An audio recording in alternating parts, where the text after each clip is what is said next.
Damos gracias al Señor por este día que Él nos regaló, amén. Que podemos estar compartiendo su palabra, confiando de que Dios tiene planes, propósitos, cosas gloriosas para nuestra vida, amén. ¿Lo cree así? Un año de bendición, de victoria, un año de alinearse a los tiempos de Dios. Alinearnos a los tiempos del Señor, amén. Y cuando en esta semana yo meditaba y le decía al Señor cómo podía reforzar la palabra, la idea de lo que Dios quiere hacer en este año. Dios traía un pasaje que hacía rato también que lo quería compartir y yo decía cuál es el momento, la ocasión, y la palabra de Dios es viva y eficaz porque un pasaje quizás sumamente conocido una y otra vez puede hablar a nuestro corazón de distintas formas, de distintas maneras. Y cuando nosotros hablamos de los tiempos de Dios, cuando nosotros hablamos de alinearnos a los tiempos de Dios, quizás lo primero que viene a nuestra mente, que es un poco lo que hablamos en el primer culto de este año, es acerca de las señales o de lo que acontece, de las cosas que pueden estar ocurriendo y uno dice, sí, es el tiempo de Dios, ¿no? Es como que Cristo viene. Por eso yo le decía, Señor, ¿de qué manera puedo reforzar este pensamiento? Y el Señor traía a mi corazón este pasaje con respecto al llamamiento de justamente un esforzado y valiente. Es el tiempo de Dios para levantar un esforzado y valiente. Es tiempo de Dios, amén. Amén. Y es tiempo de que Dios quiere levantar un esforzado y valiente. ¿Lo podrá encontrar en este lugar? Amén. La respuesta la tiene usted. Cada uno de nosotros puede estar respondiendo a ese llamado. Por eso le invito a que pueda abrir su Biblia en el libro de Jueces, capítulo 6. Libro de Jueces, capítulo 6, vamos a leer del 7 al 24, es un pasaje extenso y vamos a estar teniendo en cuenta solo este pasaje o el capítulo 6 hasta el 24 y vamos a ir viendo algunas partes importantes, vamos a ir destacando algunos versículos para poder entender qué es lo que Dios nos quiere hablar en esta mañana. Jueces capítulo 6 del 7 al 24, ¿qué título tienen? Ya más o menos va a ir dándose cuenta. Gedeón, juez de Israel. La historia de Gedeón. Amén. Cuando nosotros hablamos de forzado y valiente, quizás automáticamente viene a nuestro corazón o a nuestra mente el pasaje que se le dio a quién, a Josué, forzado y valiente. Pero nosotros acá también encontramos a un personaje que es llamado por el Señor forzado y valiente. Lo tiene entonces a partir del 7. Podríamos leer un versículo cada uno en voz fuerte, sáquese el barbijo si va a leer, así se puede escuchar después en la grabación. Dice así: y cuando los hijos de Israel clamaron, el 7, y cuando los hijos de Israel clamaron a Jehová a causa de los madianitas, el Señor envió un profeta que dijo: así dice el Señor, Dios de Israel, yo los saqué de Egipto, tierra de esclavitud, y los libré de su poder. También los libré del poder de todos sus opresores, a quienes expulsé de la presencia de ustedes para entregarles su tierra. Te dije, yo soy el Señor tu Dios, no debes rendir culto a dioses de los amorreos en cuya tierra ahora vives, pero no me hiciste caso. El ángel del Señor vino y se sentó bajo la encina que estaba en Ofra, la cual pertenecía a Joás, del clan de Abiezer. Su hijo Gedeón estaba trillando trigo en un lugar para protegerlo de los madianitas. Entonces el ángel, el Señor, se le apareció y le dijo: guerrero, valiente, el Señor está contigo. Pero Señor, replicó Gedeón, si el Señor está con nosotros, ¿cómo es que nos sucede todo esto? ¿Dónde están todas las maravillas que nos contaban nuestros padres cuando decían: el Señor nos sacó de Egipto? La verdad es que el Señor nos ha desamparado y nos ha entregado en manos de Madián. El Señor lo encaró y le dijo: ve con la fuerza que tienes y salvarás a Israel del poder de Madián. Yo soy quien te envía. Pero Señor, respondió Gedeón, ¿cómo podré yo rescatar a Israel? Mi clan es el más débil de toda la tribu de Manasés, y yo soy el de menor importancia en mi familia. El Señor respondió: tú derrotarás a los madianitas como si fueran un solo hombre, porque yo estaré contigo. y él respondió: yo te ruego que si he hallado gracia delante de ti, me des señal de que tú has hablado conmigo.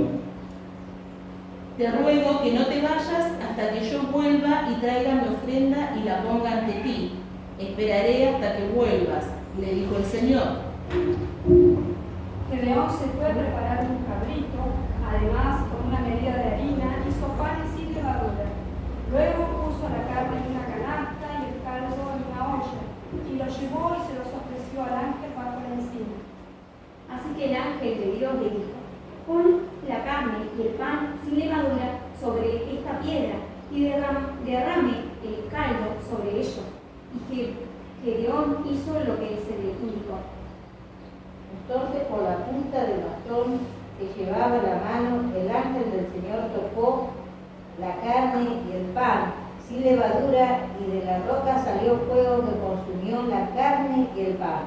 Luego el ángel del Señor desapareció de su vista.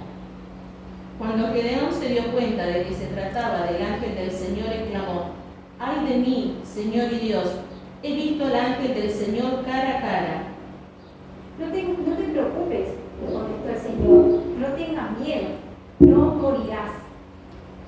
Y edificó allí Gedeón altar a Jehová y lo llamó Jehová Shalom, el cual permanece hasta hoy en Ofra de los abiezritas. Nosotros, hasta el 24. Nosotros acá encontramos entonces el llamamiento de Gedeón y cómo el Señor toma la decisión en un tiempo particular de levantar a un esforzado y valiente. Y la verdad es que estaba escuchando y justo coincidió, ¿no? Como Dios hace todo, porque fue todo, no es que algo preparado, pero todos los pasajes y las reflexiones que hice coincidieron con las palabras que vamos a ir compartiendo. Como le decía, hermano, nosotros acá encontramos un tiempo particular y cómo Dios toma la decisión de levantar a un esforzado y valiente. El tiempo de levantar a un esforzado y valiente. Y yo creo que este es el tiempo que nos toca vivir a nosotros también, donde cada uno de nosotros tiene que decidir, como decidió Gedeón. Y lo que me gusta poder ver en este pasaje es que el tiempo para levantar a un esforzado valiente es el tiempo donde el enemigo se levanta como langosta. Saben que nosotros acá encontramos en los primeros pasajes un poco acerca de lo que estaba aconteciendo como parte de la historia de Israel. Este pasaje comienza narrando la historia de que el pueblo de Dios hizo lo malo ante los ojos del Señor y la consecuencia fue que un pueblo extranjero los comenzó a dominar, a tal punto que la palabra dice en los primeros versículos, después lo puede leer otra vez, se tuvieron que hasta ir a vivir a cuevas porque el enemigo avanzaba y arrasaba con todo. Ellos durante un tiempo sembraban, trabajaban la tierra y dice que cuando ya estaba todo listo para levantar la cosecha, llegaban estas naciones extranjeras, los madianitas, y dice que arrasaban todo como langosta. Fíjese lo que dice del 3 al 6. Pues sucedía que cuando Israel había sembrado, subían los madianitas y amalecitas, y los hijos del oriente contra ellos. Subían y los atacaban, y acampando contra ellos destruían los frutos de la tierra hasta llegar a Gaza, y no dejaban qué comer en Israel, ni ovejas, ni bueyes, ni asno, porque subían ellos y sus ganados, y venían con sus tiendas en grande multitud como langostas. Ellos y sus camellos eran innumerables, así venían a la tierra para devastarla. De este modo empobrecía Israel en gran manera por causa de Madián, y los hijos de Israel clamaron a Jehová. Saben que acá nosotros podemos ver cómo el pueblo de Israel pecó delante de Dios, y la consecuencia fue que ellos fueron atacados por pueblos extranjeros, por otras naciones. Esta es la consecuencia. Y acá ya hay una reflexión para tener en cuenta. Cuando nosotros nos apartamos del Señor, cuando nosotros pecamos contra Dios, es inevitable pasar por consecuencias en nuestra contra. ¿Por qué? Porque le soltamos la mano a Dios. No hay vuelta, no hay vuelta. La palabra me muestra la forma en la que el Señor deja algunas pautas a seguir. Y la consecuencia de soltarle la mano a Dios es justamente pasar después por el dolor. Lamentablemente el pueblo de Israel le dejaba al Señor la alternativa de la pedagogía del dolor, digo yo. Y muchas veces nosotros nos comportamos de la misma manera, conociendo de Dios, como el pueblo conocía de Dios, pero soltándole la mano a Dios. Y muchas veces nosotros pensamos que nos manejamos de una manera tan genial, con ideas tan altas, nos sentimos, permítanme usar esta expresión, nos sentimos tan capos, tan realizados en la vida que nos soltamos de la mano de Dios. Pero después comenzamos a vivir las consecuencias. ¿Por qué? Porque en cuanto le soltamos la mano a Dios, el enemigo comienza a arrasar. El enemigo comienza a atacar. ¿Y saben qué? Este es un tiempo donde el enemigo se está levantando como langosta. Este es un tiempo donde nosotros vemos que la sociedad está siendo arrasada. Está siendo arrasada en lo económico, en lo espiritual, en lo moral. Está siendo arrasada. Por eso el Señor toma la decisión, cuando el pueblo se arrepiente, cuando el pueblo comienza a buscar de Dios, toma la decisión de levantar a un esforzado y valiente. Saben que nosotros con nuestras propias decisiones, como les decía, abrimos puertas espirituales para que el enemigo avance, comience a arrasar. Pero ahí es donde, fíjense, otra vez, como les decía, le dejamos la alternativa de la pedagogía del dolor. Sufrimos, nos sentimos mal, y ahí es donde comenzamos a buscar de Dios. Y el pueblo comenzó a buscar de Dios. ¿Y qué es lo que hizo el Señor? Levantó a un libertador, levantó a una persona para que los ayudara y fuera el canal de bendición para que muchos fueran bendecidos. Cuando yo hablo de que es tiempo de Dios para levantar a un libertador, para levantar a un esforzado y valiente, es porque Dios tiene planes de bendecir a muchas más personas. No solamente es bendecido y es enriquecido espiritualmente el que es levantado, sino que detrás de él hay todo un pueblo que también va a ser bendecido. Pero tenemos que arrepentirnos, tenemos que buscar de Dios, tenemos que volvernos al Señor. Amén. Amén. Y el pueblo, por medio del sufrimiento, se volvió al Señor. Yo no sé si usted está empecinado o no en seguir en ese tipo de camino, donde solamente deja que el Señor permita algunas situaciones, donde después inevitablemente tengo que buscar de Dios, porque sufro. Yo no sé si usted quiere tomar esta decisión, está en toda su libertad, pero la realidad es que sería mejor, de manera voluntaria, poder decirle: Señor, yo me arrepiento, yo me quiero arrepentir. ¿Recuerda a Nehemías? El personaje Nehemías dice que él oró, ayunó, se arrepintió y se identificó con el pueblo. Él pidió perdón por el pueblo. Y yo creo que este es un tiempo donde nosotros tenemos que identificarnos con la necesidad que está aconteciendo a nuestro alrededor, con lo que está ocurriendo, cómo el enemigo está levantándose y arrasando como langosta. Algo tenemos que hacer. No podemos permanecer inertes o indiferentes. Yo creo que este es el tiempo en que Dios quiere levantar a un esforzado y valiente. Y lo segundo que el Señor me mostraba a través de este pasaje es algo maravilloso con respecto a que Dios no busca personas perfectas.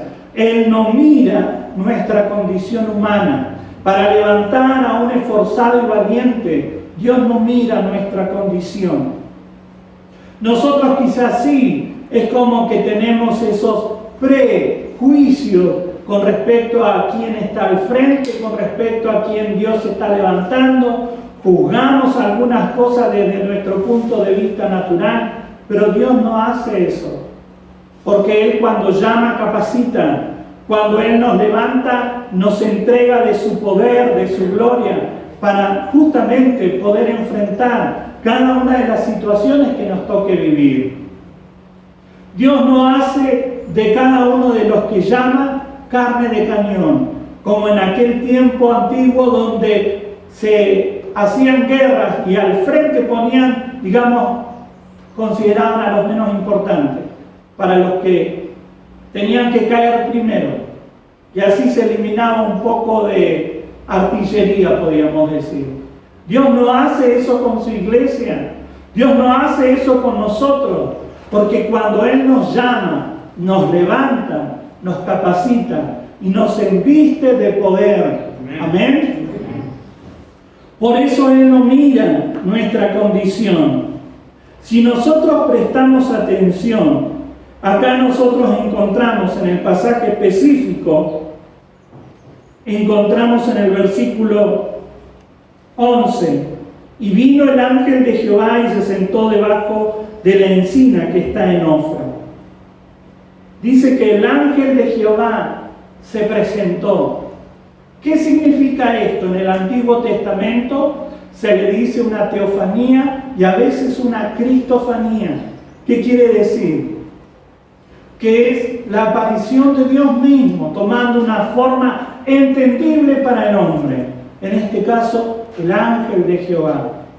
Es Dios mismo presentándose delante de Gedeón. Pero ¿saben qué? Gedeón no se dio cuenta. Dice que el Señor, primero lo que me llama poderosamente la atención es que la iniciativa la tuvo Dios. Gedeón no se propuso como aquel libertador. No es que dijo, bueno, a ver muchachos, ¿cuántos me votan?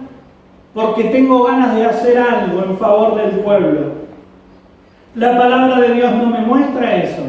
La palabra de Dios me muestra de que fue el Señor el que tomó una forma entendible para el hombre y dice que se sentó debajo de un gran árbol, una encina, un gran árbol. Y dice que debajo de ese árbol, ¿quién estaba? Gedeón. Estaba trabajando, estaba en sus quehaceres. ¿Por qué? Porque él quería justamente juntar granos y esconderlo, porque en cualquier momento el enemigo podía venir. Él no se dio cuenta de que era el Señor. Y el Señor le dice, que es la versión que leyó justo Marcela, guerrero valiente, Dios está contigo, el Señor está contigo. La Reina Valera dice, esforzado y valiente. El Señor se le presenta y le dice, varón, esforzado y valiente. Pero hay otra versión que se apega más al original, que dice que el Señor le habló y le dijo, guerrero valiente, Dios está contigo. ¿Y cuál fue la respuesta? Fíjese el versículo 13. Si el Señor está con nosotros, ¿por qué sucede todo esto? ¿Dónde están los milagros que nos contaron nuestros antepasados? ¿Acaso no dijeron, el Señor nos sacó de Egipto?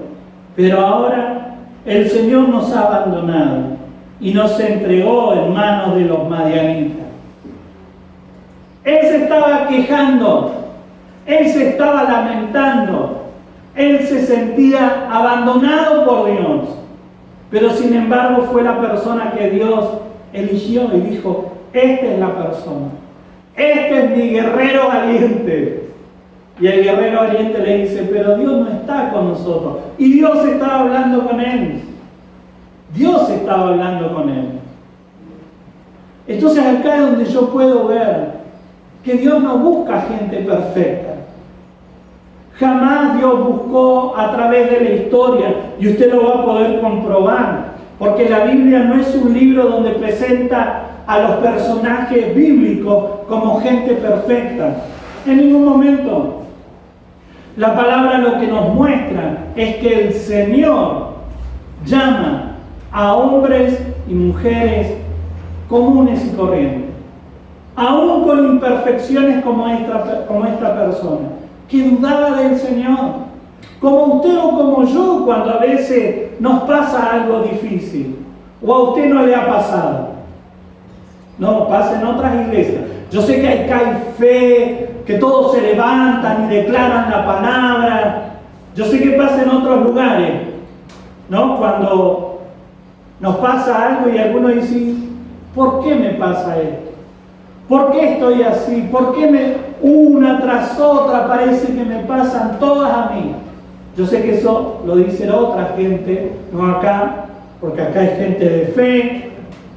Pero la realidad es que a veces nosotros nos comportamos de esta manera.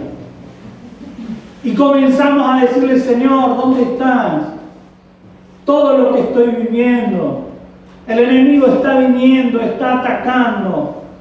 Una y otra vez viene contra mi vida. Para mí que Dios me dejó. Y Dios está al lado mío, hablando a mi corazón. Dios está domingo tras domingo, jueves tras jueves, célula tras célula.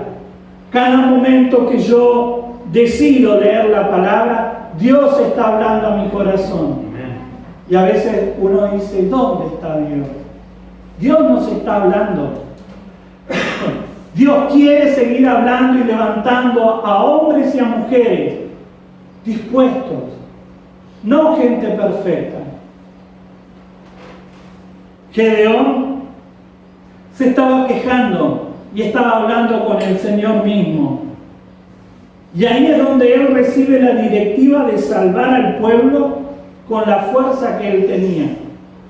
Fíjense que el Señor no dijo, bueno, este está verde, lo voy a tener que tratar un poco, ponerlo al fuego, y después que madure un poco más, en una de esas le doy un trabajito. Él se estaba quejando, el Señor le estaba escuchando, y el Señor le dijo, no, vos vas a hacer esto, vas a libertar a mi pueblo, con la fuerza que tenés,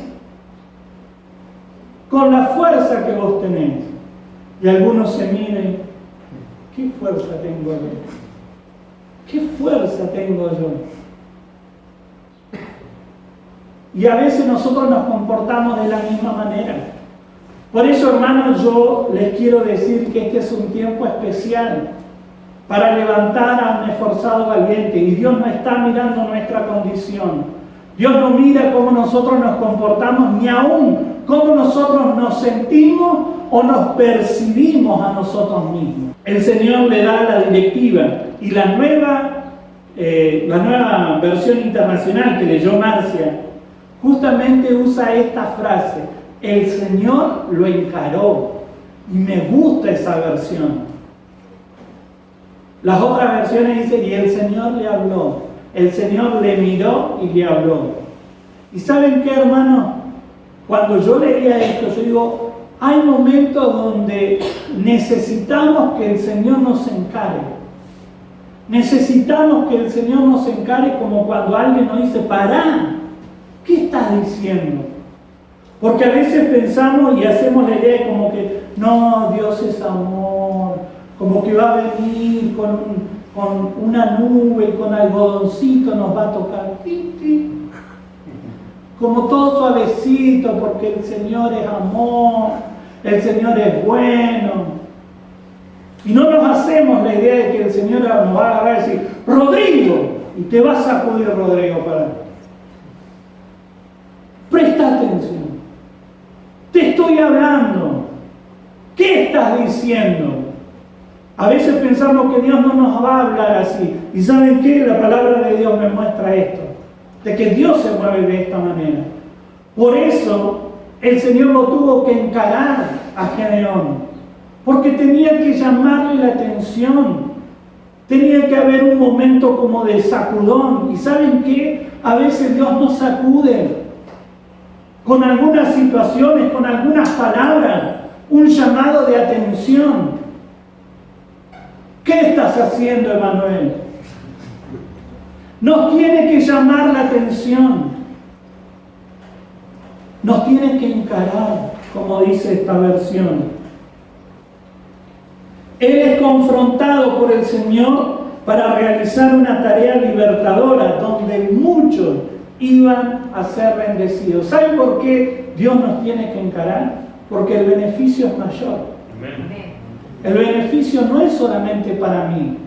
Porque no es que acá comenzó a experimentar una bendición, ¿no? Y a veces nosotros nos quedamos con esta idea de que Dios nos va a usar y yo voy a sentir y voy a ver y comenzar y espiritualizamos todo, como que la gloria de Dios va a estar conmigo, voy a sentir casi que voy flotando porque el poder de Dios. Y cuando oramos, atamos al enemigo. Y a veces hacemos toda una espiritualización. Pero ¿saben por qué Dios quiere soltar su poder? Porque hay otros que van a ser bendecidos. No es solamente para que yo experimente o yo me sienta bien, sino que hay gente que se va a beneficiar. Hay todo un pueblo detrás de usted.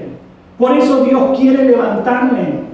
Por eso Dios le ha llamado, le ha convocado, le ha permitido escuchar en esta mañana esta palabra. Porque el Señor está diciendo, hay todo un pueblo detrás tuyo. Hay todo un pueblo, toda una generación que yo quiero rescatar. Pero necesitan a alguien que se levante. Necesitan a alguien que tome la iniciativa para soltar mis palabras. Él se consideraba insignificante. Por eso me gusta poder destacar este pasaje, porque él se sentía nada. Él se sentía nada. El versículo 16 dice: tú derrotarás a los madianitas como si fuera un solo hombre, porque yo estaré contigo. Yo estaré contigo. Perdón, el 15 decía: entonces le respondió: Señor mío, ¿con qué salvaré yo a Israel? He aquí que mi familia es pobre en Manasés y yo el menor en la casa de mi padre. Él se veía como un pobre personaje, como uno más del montón, como el último en la cola, como para decir: mirá que Dios me va a tener presente a mí. Y muchas veces nos comportamos de esta manera. Venimos, estamos en el culto, vemos como otros disfrutan, vemos como otros reciben, vemos y escuchamos como otros cuentan de que Dios les tocó, les sanó, experimentaron el poder de Dios, pero una vez se dice: pero a mí no me va a pasar, porque yo soy el menor de mi casa. Él quería decir: yo vengo de la familia menos poderosa dentro de las tribus de Israel. Él decía: yo vengo de la familia más insignificante. Pero Dios no nos mira de esa manera. No nos mira como nosotros a veces nos consideramos. ¿Recuerdan cuando el Señor envió a los espías a ver cómo era la tierra prometida? Y ellos volvieron y dijeron: ¿qué cosa? Nos sentimos como y nos van a comer. Esa expresión me da risa porque suena: nos van a comer como pancito caliente los gigantes de ahí. Nos van a comer. ¿Qué vamos a hacer nosotros? Y dicen que ellos dieron una noticia tan desalentadora que todo el pueblo se largó a llorar toda la noche, diciendo: ¿para qué vinimos a este lugar? Y los únicos que dieron una información favorable, ¿quiénes fueron?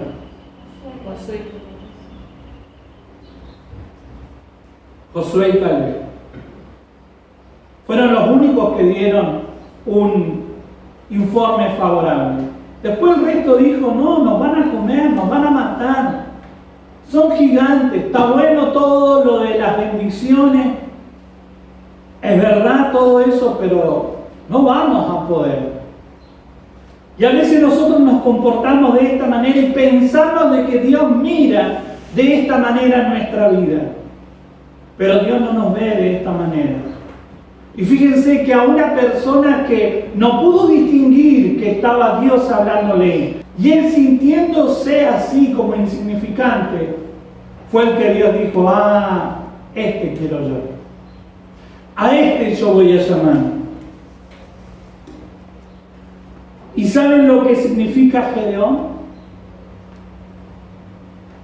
¿Algunos saben lo que significa Gedeón? Guerrero poderoso. Podríamos decir que aún en su propio nombre estaban los vestigios de lo que iba a ser los planes y propósitos de Dios sobre su vida. Dios tenía planes y propósitos para levantarlo como un guerrero poderoso, pero él todavía se sentía insignificante. Por eso cuando el Señor le habló, le dijo: guerrero poderoso, el Señor está contigo. Él nos ve completo, Él nos ve realizado. Quizás nosotros nos vemos todavía como podríamos decir, como cuando uno mete algo al horno que todavía está crudo, ¿no? Como que todavía yo no estoy en el punto exacto. Pero Dios, cuando nos mira, nos ve realizado y dice: qué tremendo este varón, qué tremenda esta mujer, ¿cómo no la voy a llamar? ¿Cómo no la voy a llamar? Yo la quiero levantar, yo le quiero levantar, porque Dios nos ve completo Dios nos ve bendecidos. Siempre recuerdo a una profesora que nos enseñó el libro de Corintios. Y cuando usted lee el libro de Corintios, el saludo de Pablo a los corintios es a los santos. ¿Y saben qué? Corintios es la iglesia más desordenada que encontramos en el Nuevo Testamento. Una de las iglesias donde Pablo tuvo que corregir. Pero cuando él arrancó saludándoles, les arrancó saludando como el Señor los veía. Santos en Cristo. Santos en Cristo. Y no es que él era falso, sino que él veía como el Señor, viendo la obra completa. Sí había mucho que corregir, porque por eso él escribe toda esa carta. Pero él lo veía completo a cada uno de ellos. A veces no sabemos hasta dónde podemos llegar o lo que podemos lograr hasta que Dios no se revela en nuestras vidas. Por eso, hermanos, nosotros tenemos que seguir buscándole, creyendo y confiando de que Él tiene planes y propósitos con nuestra vida. Si hoy nosotros estamos acá, no es porque no teníamos nada que hacer el día domingo, es porque Dios le trajo con un propósito. Y Dios está trabajando sobre su vida. Es tiempo de Dios de levantar un esforzado y valiente. Ahora, esa valentía, hermano, viene de un encuentro personal con Él. Aquí es donde podemos ver con claridad cómo ese hombre que se consideraba insignificante llegó a ser un libertador poderoso. Porque él tuvo un encuentro personal con el Señor. ¿Y sabe qué, hermano? En la palabra de Dios, toda persona que se encontró con el Señor no volvió a ser igual. Nunca volvió a ser igual. Cuando nosotros vamos al Nuevo Testamento y toda persona que experimentó el obrar de Dios en su vida, cuando Jesús le tocó, cuando Jesús obró un milagro, nunca más volvieron a ser iguales.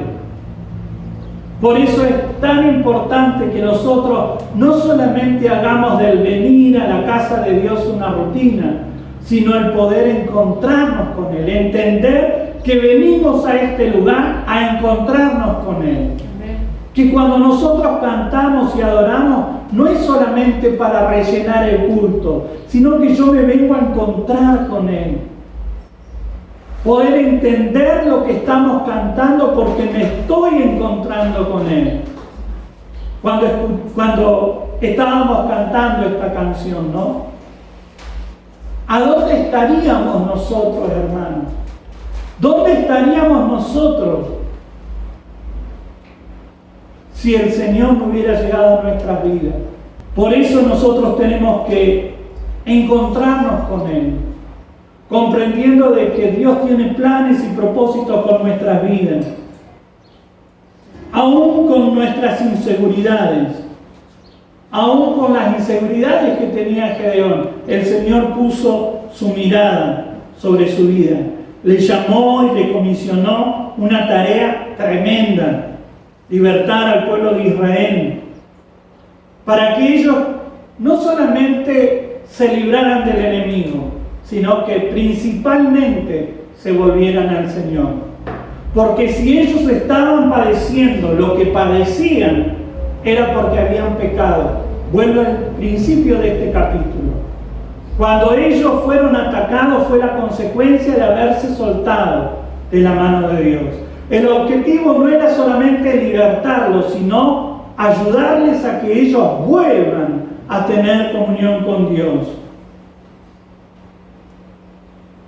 Y me gusta cómo continúa la historia, porque no es que el Señor le habló y nosotros pensamos, ¿no?, que estas soluciones, entre comillas, casi mágicas, que consideramos que el Señor obra y como que ya de la noche a la mañana, y Dios lo puede hacer, sí que lo puede hacer. Yo he conocido personas que de la noche a la mañana fueron transformadas por el poder de Dios. Personas que tuvieron un cambio rotundo en su vida.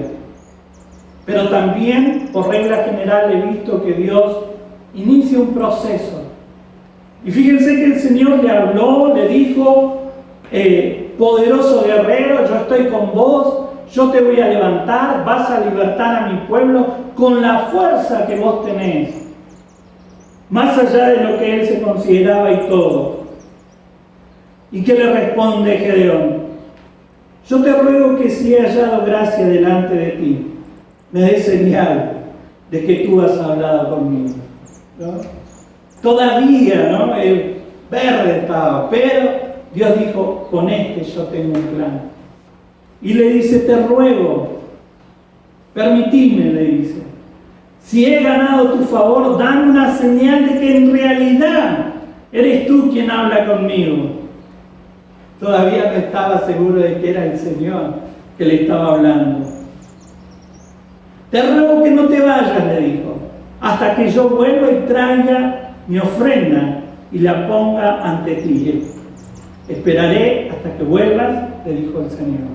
Él dijo, si sos vos, Señor, yo te quiero traer una ofrenda. Fíjense que tiene que ver un poco con esa inmadurez, pero también con ese corazón de agradar al Señor. Porque en ese tiempo estaba establecido que el relacionarse con Dios era por medio justamente de las ofrendas. Y él dijo, déjame que yo te prepare algo. Yo voy y vuelvo, esperame, no te vayas. ¿Y qué le dijo el Señor? Te voy a esperar. ¿Y saben qué, hermanos? El Señor es eterno. Es eterno. Y Él nos puede esperar. No importa cuánto tiempo nos lleve a veces ese proceso de madurez, podríamos decir. El entender que Dios está conmigo. El entender de que Dios me está llamando. El entender que Dios tiene planes y propósitos con mi vida. Hay veces que estamos, nos borramos, venimos, disfrutamos, nos separamos otra vez. Y estamos ahí como en un tire y afloje. Dios dice, yo tengo planes, yo te voy a esperar. Pero cuidado, hermano, porque Dios también puede decir, basta, ya te esperé. Ya te esperé, y eso en la palabra lo encontramos. El día jueves estuvimos hablando de eso, de las oportunidades que Dios nos da. Amén. Y lo que hizo Gedeón fue tan agradable delante del Señor que esta ofrenda que él trajo fue aceptada por el Señor. Fíjense que el versículo 21 dice, entonces con la punta del bastón que llevaba en la mano, el ángel del Señor tocó la carne y el pan sin levadura, y de la roca salió fuego que consumió la carne y el pan. Luego el ángel del Señor desapareció de su vista. Ahí es donde él entiende con cabalidad, ahí es donde él pudo comprender que Dios era el que se le había presentado, que Dios había aceptado su ofrenda, de que algo había ocurrido en su corazón y que tenía el tremendo privilegio de haber visto al Señor, a tal punto que se desató en él el temor al Señor. ¿Qué dice después? El 22. El 22 y el 23. Cuando Gedeón dio cuenta de que se trataba del ángel del Señor, exclamó, ¡ay de mí, Señor y Dios! He visto al ángel del Señor cara a cara. ¿Podrían leer otra versión? Si alguien tiene. Cuando Gedeón se dio cuenta de que era el ángel del Señor, clamó, ¡oh Señor soberano, estoy condenado! He visto cara a cara al ángel del Señor. No te preocupes, le contestó el Señor. No tengas miedo, no morirás. Él tenía cierto conocimiento de que nadie podía ver al Señor, pero él le había visto cara a cara. Por eso dijo, me voy a morir. Temor del Señor se desató en el corazón. Y saben que cuando nosotros tenemos comunión, cuando tenemos un encuentro personal con Él, lo que se desata en nuestro corazón es temor al Señor. No miedo ni pánico, sino temor de respeto hacia las cosas santas. Por eso nosotros continuamos, por eso nosotros marchamos, Por eso nosotros nos congregamos más allá de lo que ocurra a nuestro alrededor. ¿Por qué? Porque hay temor reverente en el corazón. Y dice que lo que él experimentó fue tan tremendo que él llamó a ese lugar como. Levantó un altar y dijo: Jehová Shalom. ¿Qué significa esto? El Señor es paz. Él entendió, y acá hay algo importante para entender. Él entendió primero de que él había hecho las paces con Dios, que estaba en comunión con Dios. Por eso él tuvo un encuentro personal, y podemos hablar de un encuentro personal que tuvo Gedeón con el Señor. Pero además él experimentó paz en el corazón. Y la paz solamente se puede experimentar cuando yo me encuentro con Jesucristo, cuando yo me encuentro con el Señor. Por eso, hermanos, yo considero que este es el tiempo de Dios para levantar a un esforzado y valiente. Yo no sé si usted quiere responder, pero el llamado está abierto para todos. El llamado está abierto para todos. La respuesta siempre es nuestra decisión final. Amén. Así que yo quiero que usted pueda guardar esta palabra en su corazón y que pueda meditar en este tiempo. Que pueda meditar, porque Dios le está llamando. Dios le está llamando. Amén. Póngase de pie, vamos a orar.